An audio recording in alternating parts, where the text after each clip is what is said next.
Un inizio con il botto per il campionato di Serie A 2019-2020 che prenderà il via il 24 agosto con i primi anticipi. Già nelle prime giornate ci saranno big match, al secondo turno infatti Juventus-Napoli e il derby capitolino tra Roma e Lazio. Altra stracittadina nella quarta giornata con Milan-Inter, mentre i nerazzurri affronteranno la Juventus nel settimo turno. Grande sfida nella 12ª giornata con Juventus-Milan, mentre nella seguente Milan-Napoli. Chiusura da brivido per il girone di andata, Roma-Juve, Inter-Atalanta e Lazio-Napoli in calendario. Per la prossima stagione sono previsti 3 turni infrasettimanali e 5 soste, 4 per gli impegni delle nazionali, 8 settembre, 13 ottobre, 17 novembre e 29 marzo, mentre l'ultima sarà a cavallo di Capodanno, con il ritorno della sosta invernale dal 29 dicembre al 5 gennaio.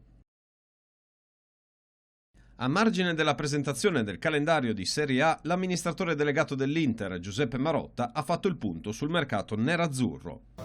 Ma noi sappiamo che dobbiamo completare la rosa e dobbiamo farlo velocemente perché giustamente l'allenatore reclama di avere una rosa a disposizione, dei giocatori a disposizione, perché così può continuare il suo lavoro che è importante proprio in questa fase di precampionato. Questo è il nostro obiettivo. Sui nominativi non mi sbilancio, lo sapete forse più voi di me. È chiaro che è un mercato che non è ancora entrato nel vivo purtroppo, perché essendo lunga la scadenza è altrettanto lento lo scambio tra giocatori, quindi vediamo un po' in questi giorni cosa riusciamo a fare. Pavel Nedved fa il punto della situazione sul mercato bianconero a margine della presentazione dei calendari di Serie A. Cerchiamo, siccome siamo nel mercato, di rinforzare ancora la squadra e vediamo come saremo stati nel campionato. E Lukaku è un nome che piace?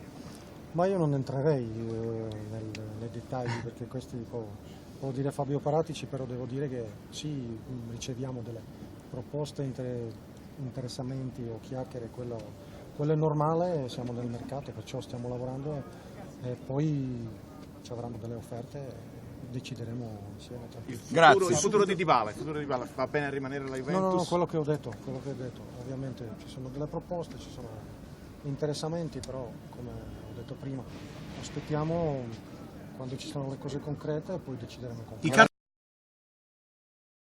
Christian Eriksen nel mirino della Juventus. Secondo il media spagnolo Marca, il centrocampista del Tottenham piacerebbe molto a Sarri, ma da battere ci sarebbe però la concorrenza di Atletico Madrid e Manchester United. Anche il Milan sarebbe interessato al giocatore, pur in una posizione più defilata. Il costo del cartellino si aggira sui 100 milioni. In scadenza nel 2020 il giocatore danese non avrebbe l'intenzione di rinnovare con gli Spurs e dopo un accostamento al Real Madrid il calciatore vorrebbe cambiare maglia. La Juventus avrebbe iniziato a trattare con il Tottenham per un'eventuale cessione di Dybala ai vicecampioni d'Europa.